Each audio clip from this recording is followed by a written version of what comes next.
Hi everyone! I hope that you guys are doing amazing wherever you are in the world. My name is Shikha and I welcome you to my channel. As always, I'm really grateful that you're listening, subscribing, and commenting. I really appreciate the support.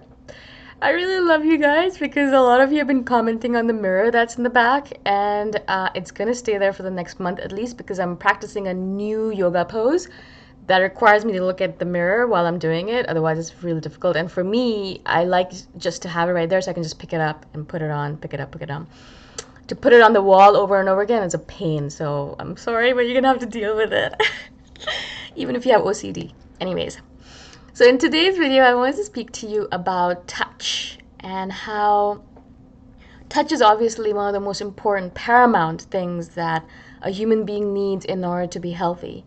Now, of course, you can have sexual touch, and that's like something that you can do. But in general, physical touch of any kind, intimate touch of any kind, or massage of any kind is a necessity, is an absolute necessity for a human being to be healthy. You've probably heard of this experiment that they did, really inhumane experiments, but they did them in the 50s and 60s. I think I don't remember his last name. Anyways, it was done, and it's a very famous experiment where they took baby monkeys and they separated them from their mothers. And even though the mothers were in the vicinity, they were close by enough, they could smell the mothers, the babies could smell their mothers, they could smell them and touch them, see them, hear them. They could not touch them. They couldn't hug their mothers, the mothers couldn't hug them. Very, very, it's terrible. One of the worst things you could do to a baby. And that's why I hate it when babies are taken away from the elephants. A lot of times, that's one of the reasons why I don't support. This is a side note, but one of the reasons I don't support the elephant industry in Thailand or in India. Anytime you're riding an elephant, basically what happened was that they were taken away. The babies were taken away from the mothers so that they could train the mothers easier and then the babies easier. It just makes my heart like I can't deal with that. But anyway, so they took the mothers away, and so the babies were away from their mothers for a long time. And these baby monkeys, they started becoming apathetic. They did not want to eat anymore. They didn't want to sleep. They didn't want to play. They didn't care about anything anymore. They started getting all of these. They started mutilating themselves. They started cutting themselves and things like that. They started biting themselves and hurting themselves. And eventually, they stopped eating so much so that they died. And of course, like there was a spectrum of symptoms that these baby monkeys had, right? So some of them were really terribly maligned or affected by the lack of contact with the mother, and some others were not so much affected, but they were still affected, right? And when these baby monkeys were put back into like a social setting with other monkeys, with other babies, they didn't know how to behave in the social interaction. They didn't know how to behave with the other babies, the baby monkeys, the other monkeys. They had no idea what to do, how to behave. What am I supposed to do? They did not know because they hadn't been taught and they didn't have that physical contact with their mothers, so they were completely clueless. They didn't have an idea of how to behave. Now, this is just one experiment that they've done, obviously, a very terrible experiment, but it's fascinating to see how powerful touch is in a human being's and animals. I think in general, as a mammal, I think you require touch in order to be healthy.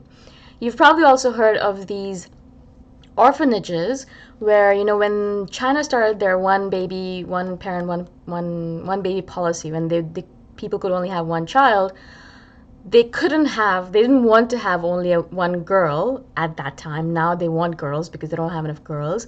But in the past, they didn't want only one girl. So if they had a girl, they would send her to the orphanage. And what they would do in these orphanages is they would keep these female baby girls, in these cribs separate from everyone else. They would just leave them there. They would give them food occasionally, but they would never touch them. They would never hug them.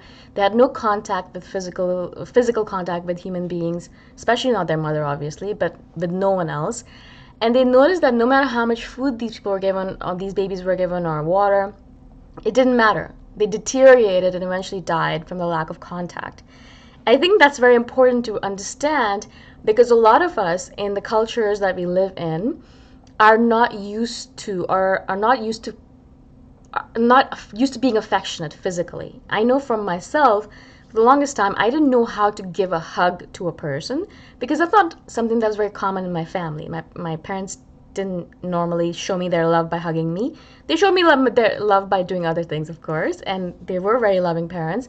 But physical affection wasn't something that was a very common thing.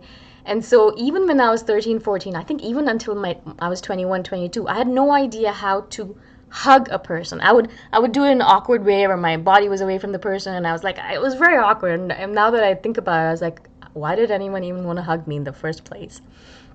But I had no idea how to do it because physical contact wasn't a common thing. In general, in Western societies, unless it's a very touchy-feely society like Spain or Mexico, in general, like Americas or Europe, a lot of London, things like that, physical contact is something that is frowned upon. You don't touch each other unless you're a hippie. You don't hug each other unless you're one of those hippies who goes around hugging everyone, right? And so physical contact is not good. You shake your hands, that's it. I mean, if you're comfortable with it, you might get a massage, but for the longest time, most of us are uncomfortable with massages as well because we're not used to some strange person coming to us and touching us all these places. I'm like, what? My sister, even now, and she's in her 30s, she's absolutely uncomfortable with the idea of getting a massage because she doesn't like anyone touching her. My mom is in the same boat. It's only because they weren't taught how important physical touch is from a very young age. It wasn't something that was perpetuated in our society, right? It's not something that, you don't hug as often as you do. I mean, I hug everyone because I love hugging. I love physical contact in general. But even myself, I had to learn this. It's a learned behavior. Normally, if I'm just left to my devices, I hate contact with strange people. I don't mind hugging my friends and people I love, of course, and I want physical contact with them. I love physical contact. I love getting massages now. As I said, again, this is all learned behavior. I did not like this in the past. I was not comfortable with it. And in fact, I would run away from it. If someone tried to hug me, I'd step back. I'd be like, oh, what are you doing? Why are you doing that to me, right? In general, as I said, we don't realize how important touch is in general to the human psyche, to our well-being. There's this thing that scientists, I don't think, know still what it is about, but it's called transduction. And basically, putting physical pressure on your skin actually causes some neurons to fire off in your brain, which means that's the reason why massages are so comfortable and soothing, and any kind of touch when your intimate partner is touching you, or like even your mother patting you on the back, or when you just pat someone on the back and they're crying and you just like tap them lightly on their back, it feels so good. Because it's transduction. It is that physical pressure manifesting in your brain as some kind of signal, and that causes you to feel good. You feel secure, you feel safe, you feel happy, you feel good in that moment, right? And so again, this is necessary. It's actually inbuilt into us for a reason. It's because it's necessary for us to go and find moments to touch each other, not in a negative way, not in a sexual way. I'm not saying that go grab someone's ass. I shouldn't have said ass. Don't go grab someone's bum, don't start being inappropriate about it, but giving a hug to a person that you love, or giving hugs to people that are around you that are friends with you, or are relatives, or just holding someone's hand. It's so soothing. It's so comforting. I mean, whenever I'm in a relationship, I'm the most touchiest, feeliest person on the planet. I love touching that person. I love touching them touching me. It's just the contact is just pleasurable. It doesn't even need to, as I said, be sexual in any way. It's just contact. You're holding hands, or whenever my partner puts his hand on my lower back, it feels like, wow, this is nice. This is beautiful. It makes me feel good. Again, it's all because of the physical touch, and because touch in general is important to our psyche. As I said, in society nowadays, unfortunately, touch is becoming one of those things where, because of social media, and now because of coronavirus, more and more so, we're going to be running away from this physical contact rather than moving towards it, right? Unfortunately, it's going to be extremely terrible for our psyches. It's not good. It's going to result in a lot of mental disorders that we don't even know what's going to happen in the future because of it. But I'm sure you've noticed it right now. If you're in quarantine at this moment in time and you have no physical contact with anyone, I'm sure you're feeling the effects of it. No wonder there's a lot of negativity, a lot of depression, or a lot of sadness, and a lot of crying going on around right now, because people are so far away from each other and they're not able to show physical affection. And can you imagine being in quarantine for 3 months and not being able to touch anyone? It is, I think it's like a death sentence. It is definitely being in hell for a human being, because humans require that.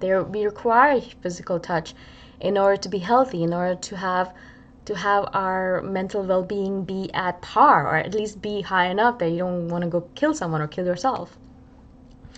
And so in general, as I said, be careful as time goes on, and be careful to make sure that at least if you are not around someone that you can physically touch, that you touch yourself, right? I mean, not again in a sexual way, although you can do that as well. But give yourself a massage. You know, Abhyanga is something that I've spoken about many times, and I've done a video on it. It's called Abhyanga. It's an Ayurvedic technique of self-massage, where you basically massage your body, you massage your head, you massage your feet, and you do it for yourself, right? I mean, come on, like, you have a hand, you have two hands hopefully, and you have a body, and you have physical sensations, and it's not going to be as pleasurable perhaps as someone else touching you, but you can do that for yourself and take care of yourself that way. So if you haven't heard of Abhyanga, I do recommend you go check it out. You can check out my video if you want, or go Google it and start giving yourself that self-massage, especially if you're in quarantine, especially if you're far away from people, especially if you are not getting that physical contact, because it's important for your well-being. As I said, it's absolutely crucial for you to be healthy. I hope this makes sense. I hope I was able to explain myself to you. If you have any questions about this, please message me by contacting me below, like commenting below, and I shall do a follow-up video. Again, I'm so grateful for all of your support and all of your questions. I really, really appreciate it. And I shall see you the next time around. Bye for now.